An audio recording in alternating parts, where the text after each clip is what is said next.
Om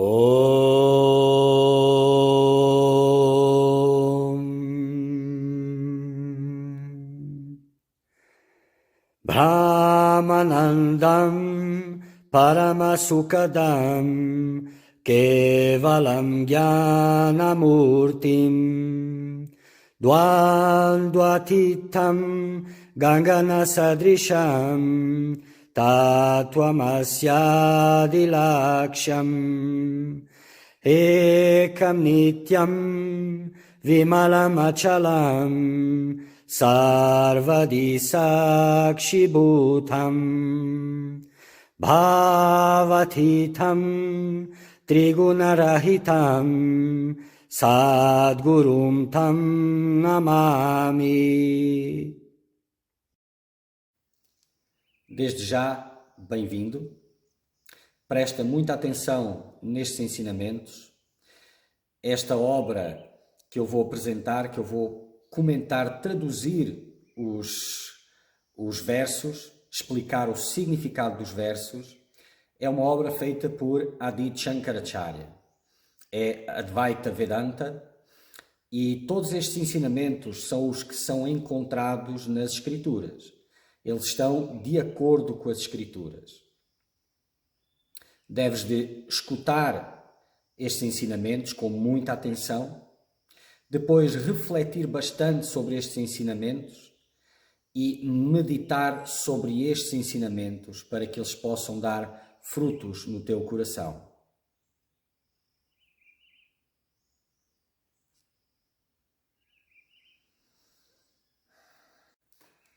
Continuando, verso 495. O discípulo continua, o discípulo que se iluminou, que se autorrealizou, continua o seu relato. Em todas as criaturas eu existo na forma de consciência e do self, que é a mesma coisa, sendo refúgio tanto do interno quanto do externo. Eu sou o desfrutador, eu sou o desfrutado. Eu sou tudo o que eu via antes separado de mim. Ele agora reconhece todas as diferenças, todas as modificações, como ele mesmo, a substância de si mesmo.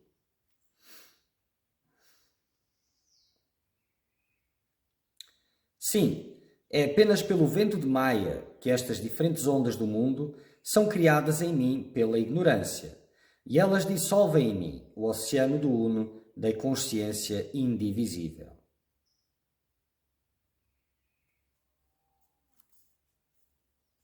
Então, apenas pela ignorância, o homem vê a serpente na corda, da mesma forma, não é? Só que aqui é um relato direto. Estas diferentes ondas do mundo são criadas em mim pela ignorância, e elas dissolvem em mim o oceano do Uno da consciência indivisível. As pessoas em ignorância me imputam estes diferentes estados, grosseiro ou sutil, mas não são reais, apenas imputados, como imputam ciclos, anos, estações, meses, semanas, dias, etc. à eternidade, mas a eternidade não é partes e é imutável. Então aqui fala da noção que se tem do tempo, que na realidade é algo contínuo, não tem divisão nenhuma, mas aqueles que observam os outros atribuem os diferentes nomes, as diferentes separações àquilo que simplesmente não as tem, dividindo de acordo com a sua possibilidade, tentando catalogar para entender. Mas isso de facto não toca à realidade última, não tem nada a ver com a mesma. Então as pessoas em ignorância, aqueles que estão convencidos que são o corpo e a mente. São esses que, observando os fenómenos, outros corpos, lhe atribuem qualidades e todas as denominações.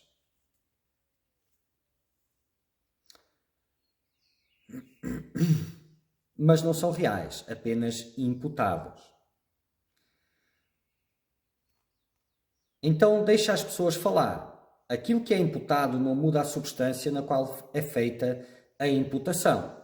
Será que a areia do deserto fica molhada com a água de uma miragem?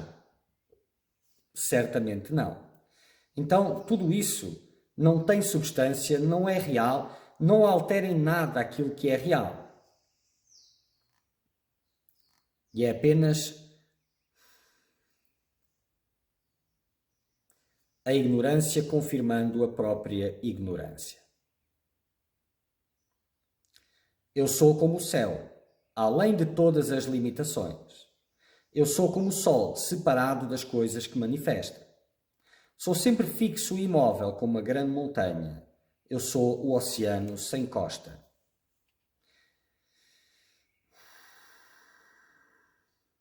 Então, da mesma forma como o sol, que manifesta as coisas através da sua luz, eu sou a substância de todas as coisas e permaneço sempre intocado. Sempre fixo e imóvel. Exatamente o oposto dos upadis, dos corpos, que se movem e modificam o tempo inteiro. Será que uma areia do deserto fica molhada com a água da miragem? Será que a corda fica alterada por causa da serpente? Não. O que é irreal não pode afetar o real.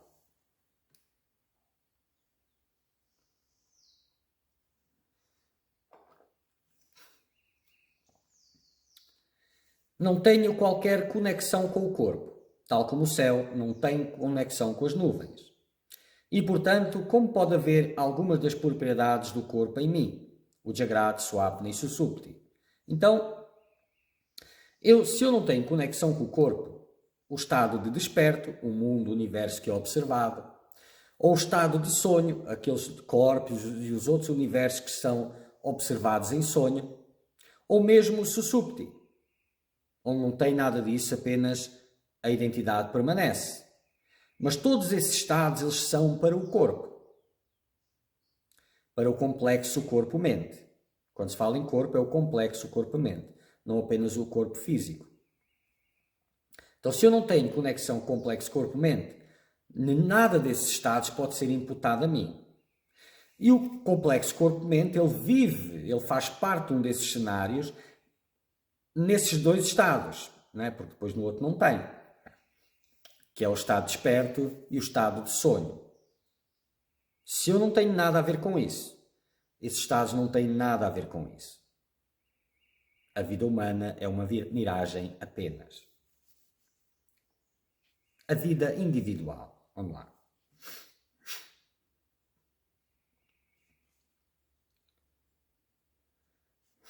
Os upadis vêm e vão. Fazem todas as ações, sofrem ou desfrutam. Aqueles upadis envelhecem e morrem. Eu sou sempre como aquela grande montanha, imóvel e fixo. Então os corpos vão e vêm, nascem e morrem. Fazem todas as ações, pois eles são da natureza das ações em si. Sofrem ou desfrutam, de acordo com a ação que foi executada e as crenças que são abraçadas. Porque sofrer e desfrutar não é apenas em relação à natureza dos objetos. Eles não têm uma natureza definida. Algo que traz miséria para um pode trazer felicidade para o outro. Então os objetos em si só e as ações por si só não determinam sofrimento ou prazer, mas também as crenças que assistem o indivíduo, os valores pelos quais ele se move. Uma pessoa santa retira muito prazer e alegria de meditar. Uma pessoa mundana retira muito prazer, muito sofrimento e dor de meditar e aversão.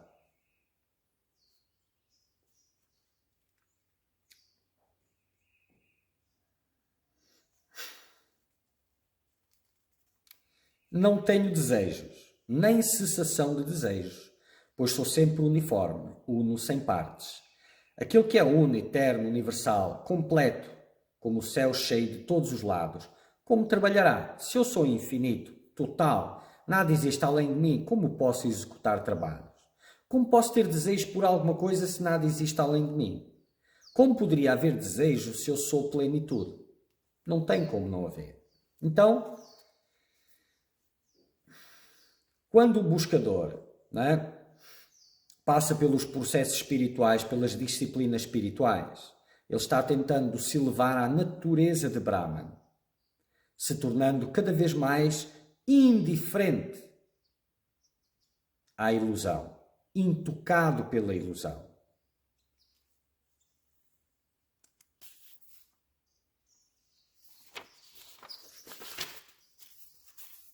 Portanto, como podem haver ações? Mérito ou demérito, virtude ou vício. Para ele que está sem órgãos, sem forma, sem mente, sem modificação, e é uno, consciência indivisível e infinita bem-aventurança. As ações só podem vir do indivíduo. O indivíduo, um complexo corpo-mente. É esse indivíduo que depois tem mérito ou demérito da natureza das suas ações. Bom e mau. Mas como é que isso pode haver para aquele que não tem um corpo, não tem upadis, não tem forma, não tem nada disso? Tudo isso é imputado a um corpo, a um complexo corpo-mente. Não àquilo que transcende o corpo, que é a base de todas as manifestações, que é o todo.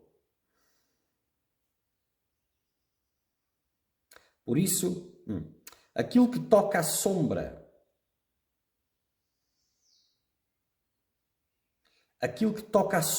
neste caso a sombra do corpo, não é? Calor ou frio, bom ou mau, estes não podem tocar o Purusa, pois ele é separado deles. Então aquilo que toca à sombra,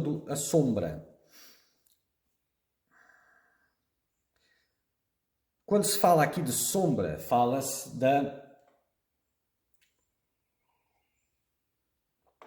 do equívoco da alma encarnada, do indivíduo. Essa é a sombra do verdadeiro eu. Né? Então aquilo que toca à sombra, calor ou frio, bom ou mau, são tudo aqueles que toca o indivíduo. Como eles podem tocar o Purusa, que é separado deles? Tal como a sombra é separada do corpo. Então a sombra aqui tem dois sentidos. O exemplo da sombra com o corpo, que não toca o corpo, embora esteja sempre junto a ele, não é? E a sombra do eu.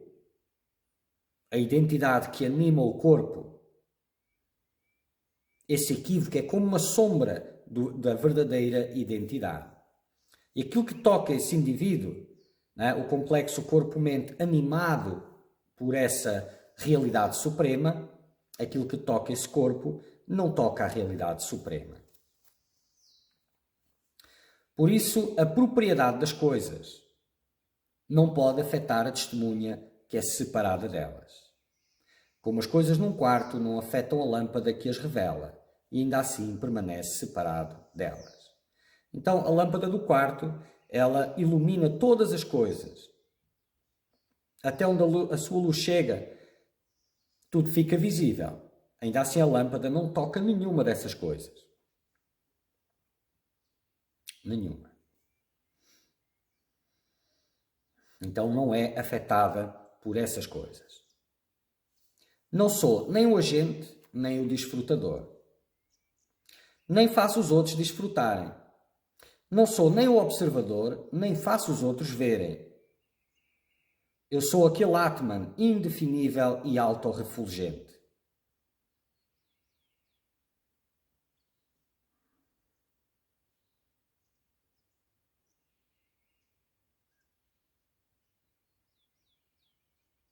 Portanto, eu estou além destes três, não é? Aqui poderíamos fazer uma alusão também a Deus, não é? Como é visto Deus. Não sou nem o agente, nem o desfrutador. Nem faço os outros desfrutarem, nem distribuo os méritos de acordo com a natureza das ações. Não é? Nem sou o observador, nem faço os outros verem. Eu sou aquele Atman indefinível e autorrefulgente. Estou além de todas essas coisas. Minha natureza é intocável. E todas essas coisas de ver, desfrutar, tudo isso diz respeito ao sonho, não a mim. Apenas os tolos, assim que os upadis se movem, pensam que o sujeito está se movendo. O sujeito não tem ação como o sol. Apenas os tolos pensam, eu sou o agente, e o desfrutador, eu nasci e morrerei. O tolo é aquele que vê a cobra, a serpente, na corda. E imagina ser essa visão. Imagina ser o corpo, o complexo corpo-mente. E como ele imagina que ele é um complexo corpo-mente, imagina que os outros corpos também são. Não é? Então, assim que ele vê outros corpos se moverem, eles dizem, ele está se movendo. O sujeito, o indivíduo, não é? Aquela identidade está se movendo. Mas, a identidade, ela é imóvel, ela não tem para onde se mover porque ela é totalidade.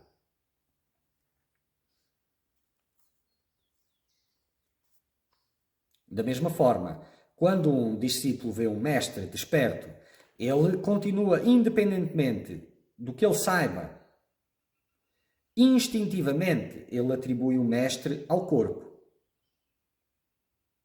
E imputa as ações daquele corpo ao mestre. E por aí vai. E esse é um grande erro.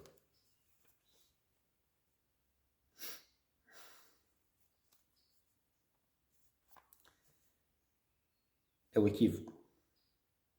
Na água ou na terra, deixa que esta massa não senciente, o corpo, caia. Eu nunca sou tocado por suas propriedades, tal como o céu nunca é tocado pelas propriedades da jarra.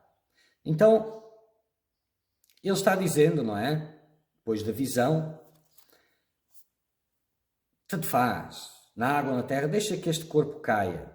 Não me afeta, eu não sou este corpo. Então, não tenho nenhuma preocupação com isso.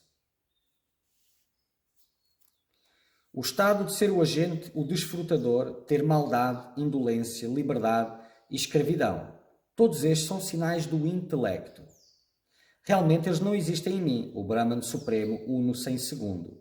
Então tudo o que era observado antes e com o qual ele se identificava, ele vê agora, ele sabe agora que isso não existe nele. Pertencia àqueles upadis. E é aqui que entra, não é?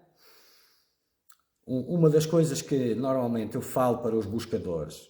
Não há uma história melhor que outra história. Apenas uma história. Elas podem ser diferentes na forma, mas ilusão é ilusão. E a tua ilusão é também um mapa para a tua liberdade. Para transcenderes a importância que dás a todas essas estruturas. Mas não há histórias, só há circunstâncias aparentemente diferentes, mas iguais, porque elas te entretêm e te mantêm distraído. Só isso.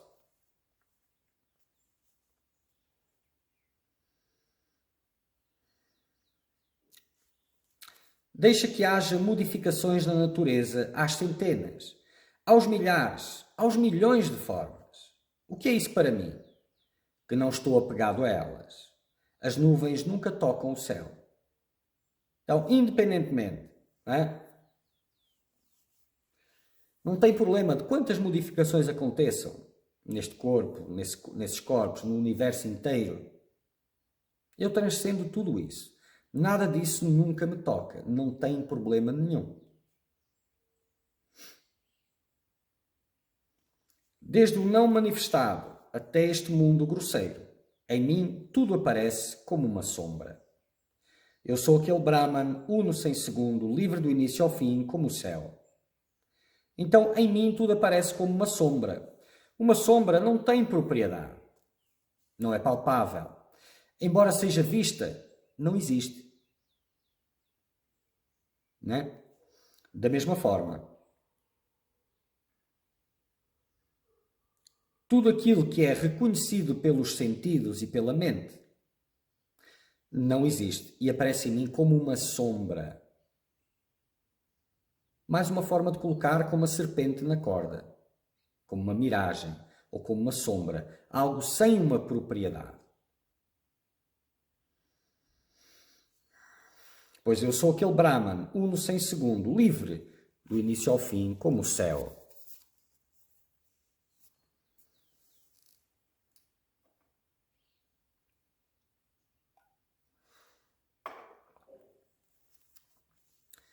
A base de tudo, o manifestador de todas as coisas, o que atribui todas as formas, tudo o que permeia e livre de tudo, sempre existente, puro, imóvel, imutável, uno sem segundo, eu sou aquilo. A base de tudo, tudo o que é observado tem uma base por trás, tal como uma lousa, o que é escrito na lousa tem a lousa por trás, o seu fundo. Eu sou o fundo, não o que é escrito na lousa. O manifestador de todas as coisas, o substrato de todas elas. Vou ficar pelo substrato para não confundir mais, porque o manifestador de todas as coisas também tem outro significado. Mas para aquele que está com esta, que está tentando trazer tudo isto, ou melhor, se abstrair tudo isto, trazendo todos estes conceitos, aí iria criar confusão.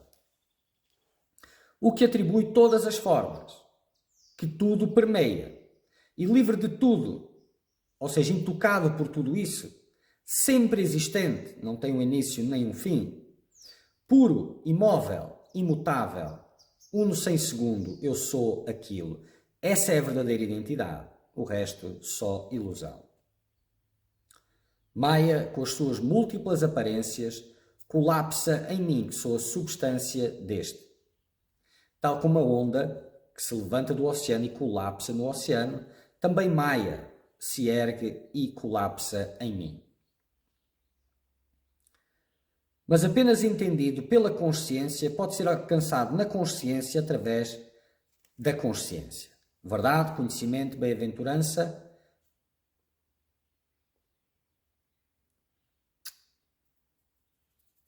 Não se pode dizer que são características de Brahman, mas são a sua natureza da experiência da mesma, mais ou menos. Complicado. Brahman, uno sem segundo, eu sou aquilo. Então, o que é isto do apenas entendido pela consciência pode ser alcançado na consciência através da consciência? Só consciência existe. Então, tudo o que é de intelecto não pode tocar Brahman. Então, o intelecto, ele serve para abstrair da miragem, abstrair do sonho, abstrair da serpente na corda. Ele não serve para ver a corda, pois o intelecto é da natureza da cobra, é da natureza da miragem. Ele não pode tocar o real. O real é uma revelação para quem pode, para quem cessou todo o impressionismo com as modificações, para quem cessou toda a identificação com os upadis. Aí poderá a consciência, a gota de consciência que existe naquele indivíduo, que é a origem da sua fonte de individualidade, ser reabsorvida pela consciência suprema em consciência, que só existe consciência, não é? Então, apenas a experiência direta da consciência, em consciência, na consciência, pode revelar a consciência.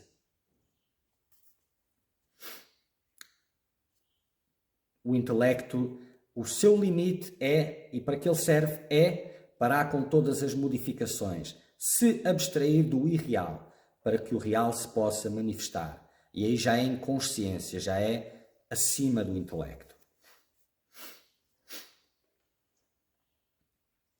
Sou sem ação, sem modificações, sem partes, sem propósito. Eu sou eterno.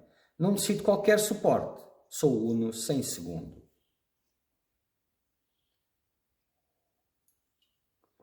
Propósito é algo muito importante para o personagem, não é? Parece que ele não sobrevive sem ele. Mas sobrevive, não é? Só fica menos interessante a experiência sem o propósito. Com o propósito fica mais interessante.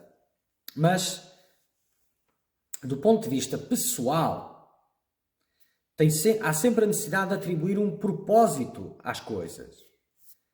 Mas Brahman não tem propósito, está além dessa história dos propósitos. Sou a alma de tudo, sou tudo. Estou além de tudo, sou o uno sem segundo, sou a consciência universal, sou a perpétua bem-aventurança, sou a alma de tudo, de todos, a mesma alma. E a alma de tudo já não é só todos, ou seja, a vida de tudo, porque tudo é vida. E a vida é indiferenciada. Um sonho parece diferenciada, mas é a mesma vida que tudo assiste.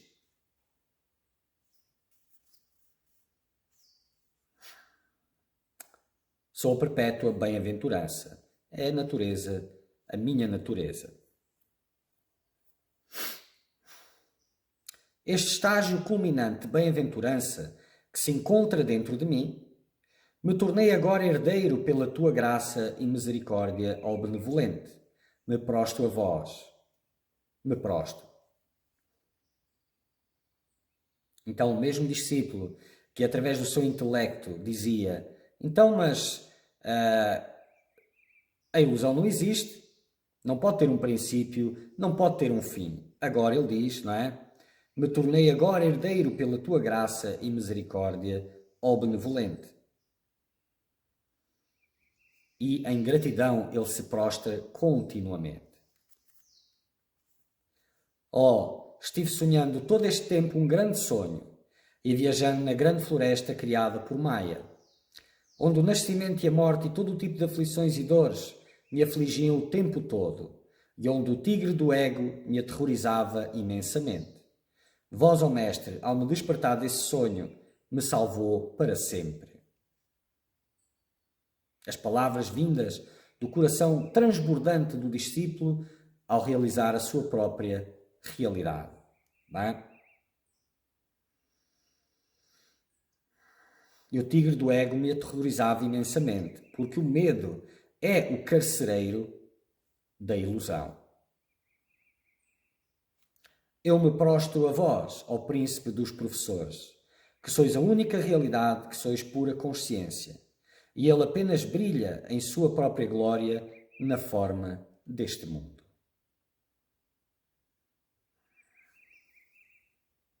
Om Purnamada Purnamidam Purnat Purnamudachyate Purnasya Purnamadaya Purnameva Vashishyate.